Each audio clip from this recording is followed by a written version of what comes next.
অন্যান্য প্রসঙ্গ, নতুন বছরকে বরণে পর্যটন কেন্দ্রগুলোতে ছিল উন্মাদনা। প্রিয়জন সহ অনেকের সঙ্গে আনন্দ ভাগ করে নিতে কক্সবাজার ও কুয়াকাটায় সমুদ্র সৈকতে উল্লাসে মাতেন অনেকে।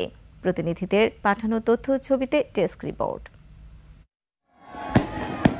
বর্ণিল আলো আর আতশবাজির ঝলকানি, কক্সবাজার সমুদ্র সৈকতে বাঁধ ভাঙা উল্লাসে নতুন বছরকে বরণ।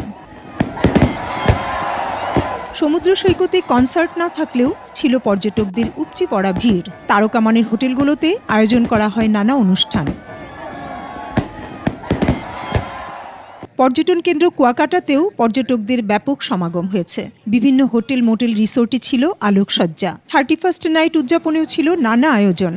দীর্ঘদিন পরে কুয়াকাটা আসলাম, তো কুয়াকাটার ওয়েদারটা খুবই ভালো, বর্তমানে অনেক পর্যটক আছে, সেক্ষেত্রে ঘুরেও মজা পাইছি। 1 জানুয়ারি আমরা সূর্যোদয় এবং সূর্যাস্ত দুইটাই দেখতে চাচ্ছি। আমার এখানটা সূর্য দেখতে এসেছি, এই জায়গাটা আমার খুব ভালো লাগছে।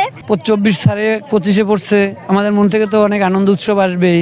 সূর্যোদয় এবং সূর্যাস্ত দেখা যায়, তাই এই মোমেন্টে এখানে এনজয় করতে এসেছি। ক্যামেরায় ওয়াও, স্টাইল দেখাও, Xenon X21 পারলে ঠেকাও। পর্যটন শহর হলেও রাঙামাটিতে 31st নাইট উপলক্ষে ছিল না তেমন কোনো জমকালো আয়োজন।